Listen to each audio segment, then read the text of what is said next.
Hello, welcome to Jason the Old Millennial. My name is Jason, speaking to you here in my basement in the great state of Kansas. And it's another cold, snowy day here in Kansas. It didn't snow very much though, so just barely any at all. But I think it's going to snow some more either tonight, tomorrow, or Wednesday. I don't know how much, but I'm always dreading all the snow. But yeah, coming back. I haven't done this for a while, but I want to get back to doing my top 100 favorite albums, my second time doing this list. And I am down to my top 25 albums. So I'm going to do 5 today, which is 25 through 21 on my list. And yeah, what more to say, but let's get to number 25, my 25th favorite album at this moment. And that is You Don't Mess Around with Jim by Jim Croce. Yeah, all these albums are 10 out of 10s, by the way. I just think they're all just about perfect albums.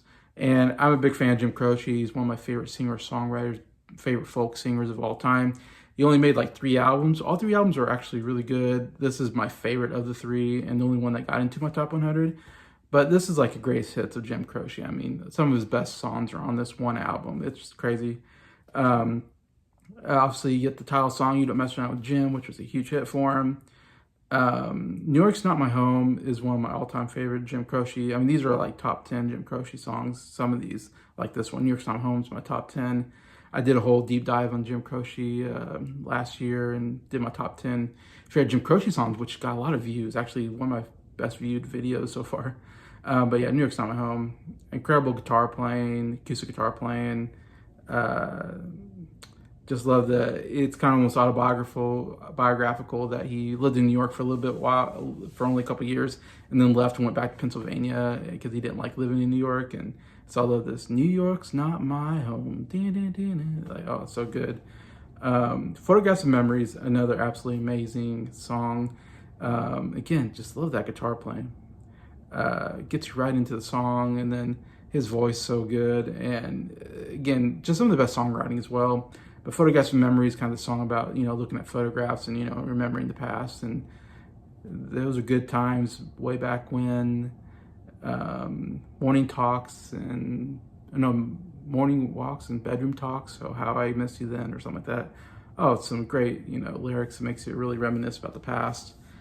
Great stuff. Walking Back to Georgia, another really great song, one of my favorite on here. And then you got Operator at number 7, the 7th song on the album. Operator, one of his huge hits, definitely a top. This was, I forget where this was on my list, but I'm thinking it was like number 3 or something. Number 4 on my list is one of the greatest songs I think he's ever done. One of the greatest of the 60s period. I should say this came out I said 60s, 70s, sorry. This came out in 1972. But yeah, one of my favorite, I think this was my favorite album of 1972, if I remember right. But yeah, Operator, again, just that 2 guitar playing together, playing different stuff, but really just gelling well together. Him and Mary Mulhausen, I believe, the other guitar player that plays with him.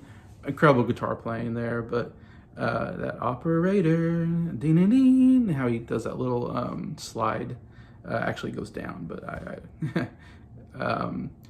but yeah, that whole, speaking to the operator and trying to get a hold of his ex-girlfriend who left with his best friend Dave, or whatever, best friend Ray, and telling her that he's fine and he's moved on. But in the song, you kind of figure out that no, he has not moved on. He's actually still very sad about the relationship. And he even says, there's something in my eye, happens all the time. He's crying, actually, talking to the operator about his ex-girlfriend. And at the end, he says, forget it. I don't want to talk to her, at the end anyway. So it's a great songwriting, great kind of story arc of this guy talking to operator about his ex-girlfriend. Love the songwriting, love the guitar playing, his singing. It's just a perfect song, Operator. And then my all-time favorite Jim Croce song, here again, like Operator, Photographs of Memories. I mean, that's like my top 5 favorite, Jim Croce songs of all time. And then you get my favorite, which is Time in a Bottle. Again, probably one of the best written love songs of all time, talking about if he had time, if he could stop time, or if he had all the time in the world, he'd want to spend it with you, his, wife. He's just a really great love letter to his wife, really, about,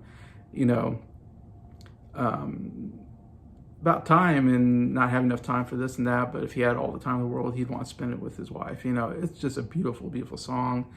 And the guitar playing again, that beginning kind of guitar picking it, oh, so good. Dun, dun, dun, dun, dun, dun. Oh, if I had time in a bottle. Oh, it's a beautiful, beautiful song. Absolutely love that song. Yeah, and then that's my favorite, the last one on here. But overall, it's just an incredible singer-songwriter folk album. Jim Croce's best in my opinion. So it's at number 25 on my list. Number 24 has a lot of nostalgia for me, and that is What's the Story, Morning Glory by Oasis at number 24. This was the first album I bought on CD when I was back in 95 when it came out. It's now 2025, so 30 years later. I can't believe it's been that long since I bought the CD. I did buy this particular CD. I had another CD that I got rid of, but then rebought this one, which is a cool kind of booklet thing. It's like three discs in it, lots of information. Really cool find that I got. But anyways, yeah, Oasis. Say well, they're having a big comeback this year, or they're having a big reunion tour or whatever, where they're coming back and doing this big tour, and they're not coming around my area. If they did, I'd definitely get a ticket. I think Chicago might be the closest place, but that's still a little bit of ways for me to travel to see them. But definitely be cool to see them in concert since they've been broken up for so long because the brothers don't get along at all. But yeah, I remember this. When this album came out, I was just getting into 90s music in 1995. I was still listening to oldies, 60s and 70s music at that time. And then I kind of got into this alternative rock of the 90s. And, you know, this is called Britpop, or I call it alternative rock. You know, I really got into that kind of music at this time period. And I was listening to the radio, and the song, as you can probably guess, was Wonderwall, came on the radio. And I remember hearing that for the first time and thinking, that song's amazing. I don't know. I love the acoustic guitar playing at the beginning, how it starts with only like just Liam Gallagher and acoustic guitar, and his voice sounds so good. Love that, just how it starts. But then after that first verse, whatever, the bass and the drums kick in, and that chorus is just, after all, just a wonder wall. Oh, just an incredible chorus, super catchy. Maybe you've come to save me. Just an incredible chorus, and I don't know, I just absolutely loved it. And first time I heard that song, I was like, I want to know who is this, and I want to hear more. And so I found out it was Oasis, found out the album was What's the Story, Morning Glory. I must have got some like some money from, who knows, Christmas, birthday, or doing chores. You know, I got some money from doing that, and like mowing the lawn mostly. I got money from mowing the lawn. My parents gave me money. And so I went and bought the CD, the first CD I ever owned. I had some cassette tapes of some other artists, but I don't know, to me it was a big deal. Like, oh, I'm gonna get a CD for the first time. And, you know, I picked this album. I had no idea it was gonna still be like one of my favorite albums of all time. I just knew I loved that one song on there. But then, of course, also Don't Look Back in Anger and Champagne Supernova also became big hits on the radio too. So I was a big fan of those two songs. And so, yeah, I got this album and I just poured into it, listened to it over and over again. Absolutely loved the album back in 2005, or back in 95, when I was like, 12 years old and I first heard this album. And yeah, so I always have a lot of nostalgia for this album because it was, first big album I ever bought, really, with my own money. So I don't know, it was a cool thing. And listening to it today, I still love it. Again, there's number 24 on my list. It's just really good rock music. I think Liam Gallagher is one of the greatest rock singers of all time. I just absolutely love his voice. The guitar playing is absolutely amazing. I think some really good guitar solos here. And just some very memorable songs are very catchy. And I'm a huge fan. I'd say of Oasis, definitely this album. I think Be Here Now is also a very good album. Some of the other stuff I haven't liked as much, but on this alone, I've become a big Oasis fan. But I mean, even the beginning song, Hello, such a cool way to begin the album. Roll With It, really catchy. Again, Wonderwall, still great. It seems to be overplayed, it's still great. Don't Look Back in Anger is my favorite Oasis song, my favorite song on this album. Just a really, really good rock song, very catchy. Chorus, Hey Now is great. Some might say is an amazing song too. Another just, I don't know if that was a hit or anything. It probably could have been. It's another just really great sounding song. Great chorus. Just, yeah. Love that song. Morning Glory is probably their heaviest rock song on the album, and it's great. I love the helicopter sound in it, and yeah, it's a really, really good rock song. And then you end with Champagne Supernova. What a incredible, epic song. It's like a 7 minute, song. It's a little more softer than the other songs, I would say, almost like a rock ballad. But again, I was a huge fan of this on the radio as well. It's one of my favorite songs. Anyway, so I mean, just with Wonderwall, Don't Look Back, and Anger, and Champagne Supernova. I mean, that's like the three best songs I think they ever did, probably all on this album. And yeah, even 30 years later, it's considered one of the great albums, I think, of the 90s periods. I would say it's my favorite album of the 90s. Definitely one, I think, if you haven't checked it out, definitely should check this out. Even some of my friends who hadn't heard this album before, I've introduced this album to them, and they all love it. So it's like one of those where it feels like it's hard not to love this album. It is so good. So that's Wonderwall. That's What's the Story, Morning Glory by Oasis. And number 24 on my list. Number 23, we're going back to the 60s. And I got the vinyl here for this. This is growing to be one of my favorite albums. I didn't like it that much at first, but it's really, really grown on me. And that is Odyssey and Oracle by the Zombies.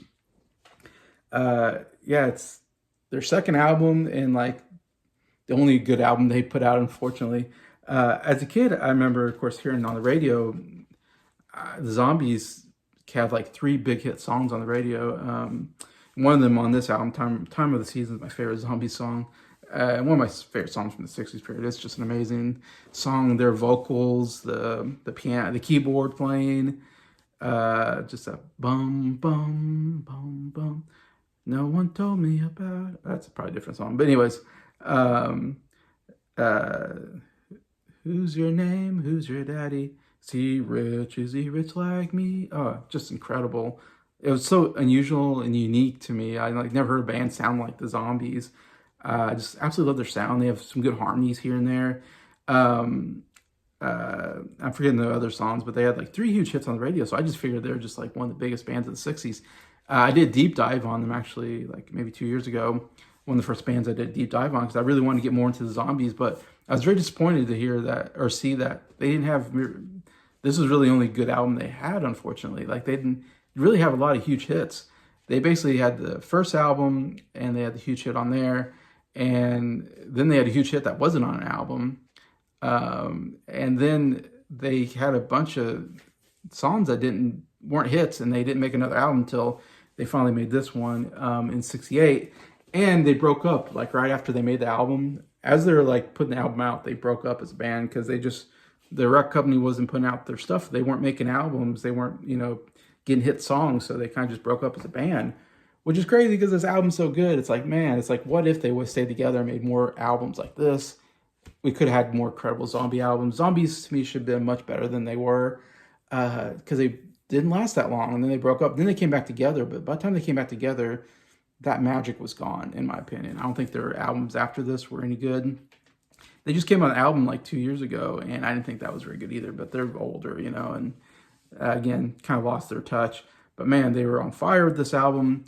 As my friends and I, we've on the Music Junkies group that I'm in, we've again like maybe 2 years ago or something like that, we reviewed this album on Scott's SoundLab Studios channel, and we all really loved it. And we all would say that this is like the greatest Baroque pop album of all time. And yes, if you like Baroque pop, which I do like a little Baroque pop, this is the greatest Baroque sounding album. It's just different than any kind of album, I think. And yeah, just unique to the zombie sound is just a unique sound to me, I think. And again, I wish I could have got more out of them because I love the two lead singers are so good. Sound so great. And there's some really good harmonies, like I said, in a lot of these songs. But yeah, this is album, like I said, the first time I heard it, I didn't think it was that great. I was like, I don't get the hype because I heard people say this is like one of the best albums of the 60s. I was like, really? I didn't get it that much. But then I listened to it more and more. And the more I listen to it, the more I'm like, oh, I love this Baroque pop sound. Like I'm really getting into this very catchy music that they're doing here. And I mean, this is part of they're a British band, so it's kind of part of the British invasion, I guess you can say, but not at this point because we're in the late 60s. But, and again, late 60s, you're getting more into the psychedelic music. So they're dealing a little with psychedelic here, but a lot with the Baroque pop, which I really love. But yeah, now I have it at number 23 on my list. Yeah, I'm just a huge fan of this album now. Again, the first song, Carousel 44, is, I don't know if that was my second favorite, because I did a top 10 zombie song, which was kind of hard to do because there really wasn't that many songs. But pretty much my top 10 was all, most of the songs on this album. But Carousel 44, man, that's an amazing song. It should have been a huge hit. It's crazy that wasn't a huge hit for them on the radio. It's so, sounds so good. It's a cool idea for a song about someone like, writing a love letter from jail or something like that. And they're in cell 44. And yeah, I love the lead singer's voice. It's so good. If it's not second, it's probably like my third favorite zombie song. It is so good. A Rose for Emily, another, again, you got that Baroque piano in there. Sounds great. It's probably the most Baroque song of the album. Great song. Maybe After He's Gone, again, great sounding song. Brief Candles, another one. It's just like one song after another on this album. It sounds so great. Again, great melodies, great choruses, good harmonies. It's great. That's on side one. Some of my favorites on side one. Side two, I Want Her, She Wants Me. I absolutely love that chorus. One of my favorite songs from them. I want her, she wants me. It just, once it gets in my head, I can't stop singing it. It's so good. This Will Be Our Year, another incredible song on this album. And then you go to the last song, Time of the Season. Like I said, it's the time of the season. Bam, bam, bam. Love the overall sound here. Again, the chorus has the harmonies are so good. It's the time of the season for loving. Love that. And then that keyboard solo is so good. Kind of like an organ sound to it. Yeah, it's amazing. It's one of my favorite songs of the 60s period. My favorite of theirs. Great way to end the album. But yeah, absolutely amazing album. Again, every time I hear it, it gets higher on my list. It wasn't even on my list last time when I did my top 100. That's how much this album's grown on me. Last time I was like, I didn't care for it. Now I'm like, it's in my top 25 favorite albums of all time. And should be surprised. People that like 60s music probably all have that pretty high on their list. Almost an underrated album in some senses, but. All right, number 22 on my list, we're going to go to one of the greatest folk rock albums of all time, and that is the Byrds' debut album, Mr. Tambourine Man, here at number 22 on my list. Obviously, this is their big album, I think. For me, it's by far their best album. None of their other albums come close to this one, in my opinion. This is the album that kind of invents folk rock. Like, the Beatles came out and just changed the game, of course, in '64. And the members of the Byrds, especially Gene Clark and Roger McGuinn, heard the Beatles and was like, man, this new British invasion sound is so great. And they were more folk singers. And so they took the sound that they're hearing from Great Britain coming into America, and they're taking that rock sound and they're blending it with the folk sound of like Bob Dylan and, Joan Baez and whatever, Woody Guthrie, whatever was around at that time. And they combined it to make folk rock, where you have the rock sound of the Beatles, but you have that songwriting of folk music basically in it as well. And I love folk rock music. So first time I heard this album, I was like, oh my gosh. I was like, I already knew the title song, Mr. Tambourine Man. One of the greatest songs of the 60s period. One of my favorite songs of all time, Mr. Tambourine Man. It's a Bob Dylan tune, and they take it, make it a little more rocking, and put in some of the greatest harmonies I've ever heard in my life. I absolutely love that song. Of course, it begins this album, Mr. Tambourine Man. Of course, it's their big #1 hit, so that's why they did this whole album, because of that. And there's a lot of covers. They did write their own music. Mostly Gene Clark was the big songwriter in the group, who lived in Kansas for a while. He went to high school in Kansas, here about 30 miles from where I live. Not that long from where I'm at. So almost a fellow Kansan. He's from Missouri, but he also lived in Kansas. But anyways, so I really like Gene Clark. He's my favorite, probably my favorite of the group. Roger McGuinn's kind of become the front man. He sang Mr. Tambourine Man and Turn, Turn, Turn, all their big hits. But Gene Clark was really, to me, the genius of the group.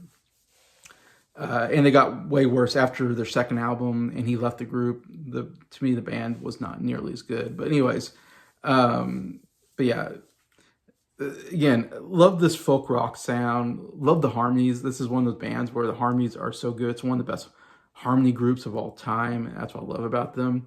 And again, they're kind of disappointing because the first two albums are folk rock, and then they go out of folk rock and do psychedelic music. They do country rock. They do just straight on country, and just go away from their folk rock sound, which made them so famous.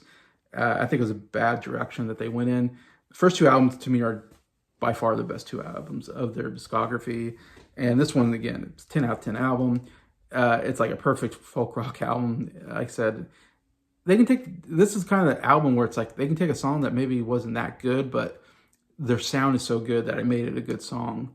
But anyways, Mr. Tambourine Man, of course, my favorite on here. But my second favorite song is the second song on here, I'll Feel a Whole Lot Better.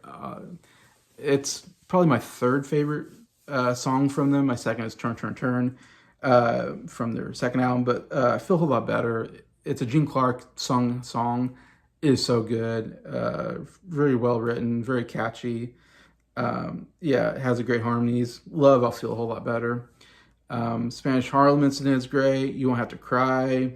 Here Without You. The Bells Rimney, another absolutely amazing song because the harmonies are so good. I think that's another Bob Dylan tune. All I Really Want to Do is another Bob Dylan tune on here. They do love Bob Dylan, but they do Bob Dylan so good. That's another really good song, again, because the harmonies are so good in there. Chimes of Freedom, another great song on here. And then even We'll Meet Again, the very last song, We'll Meet Again, which is really just an old, like, really old song. On itself, I don't think it's that great of a song. It's kind of a boring song, but their harmonies make it sound great. So even We'll Meet Again is not normally a song I would like. They make it a good song. I really like that song at the end. This is one where, yeah, like every song is so good just because they sound so great on every song. Like I said, there's a lot of covers here, but they made every cover sound like their own song, to where Mr. Tambourine Man, you forget, is even a Bob Dylan tune. It's like, that feels like was made just for the Byrds. They did such a good job. And I think Bob Dylan even probably said, I think he said something like, this is no longer my song, basically. It's like, it's your guys' song now. But yeah, in my opinion, if you like folk rock music, this is one of the great folk rock. And if you like harmonies, some of the best harmonies you ever hear. That's why I got here so high on my list, number 22. Always really love this album. All right, number 21, the last album I'm going to talk about on this list.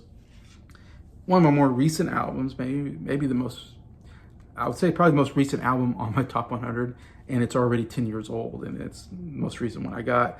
And that is 25 by Adele, which came out in 2015. So 10 years ago this came out, which is crazy. It's been that long. And she's only made one other album in the last 10 years, which is crazy. Why she's not making more albums? Adele, what are you doing? But yeah, this album was a juggernaut album. Just like 21 was a juggernaut, which I had 21 at number 26 on my list. And this is 21. So, I mean, this is 25 and it's at number 21 on my list. So those two albums are almost both of my top 25 albums of all time. I love Adele's voice. She's one of the best female singers of all time. Yeah, this was one of the best-selling albums when it came, and it was so much hype because 21 was a huge seller. It won a bunch of Grammys. So when this came out, man, it was another huge seller of an album. Again, one Grammy Album of the Year and Song of the Year for Hello. She's like, I think, the only person to do that twice, to win Best Album and Best Song, and maybe in Best Record or whatever. Something like she's the only one to do that. Like, to have two albums win both of those, kind of sweep the big Grammy categories, basically. So to me, she's up there with the. I'm kind of like Celine Dion. I think still my favorite female singer, and Adele's my second favorite. But Adele's albums, I think, are much better than Celine Dion's albums. So in some senses, I mean, she's the best female singer as far as her albums go. I don't think I have another female singer that I have multiple albums of like this that I love, that are in my, really high on my list. But yeah, again, Adele not talked about a lot amongst the groups of friends that I hang out with. Because she's definitely, this combination of pop and jazz, I suppose, type singer. And she's not a rocker, and she's not a folk singer like most people in the vinyl community listen to. But man, I say there's no problem with venturing out to other styles of music, and I do with pop music. I love pop music, and again, this album has one I would say two of her biggest hits of all time, and two of my favorite songs of hers. I mean, Hello is my favorite Adele song of all time. It is so incredible. Her vocals, when she gets to that, hello from the other side. Of course, when she sings it, she like has just incredibly powerful voice that you just, first time hearing that song, I was just like blown away. Like, holy cow, that's one of the greatest voices I've ever heard. Absolutely love that song. Send My Love to Your New Lover was a hit song on the radio.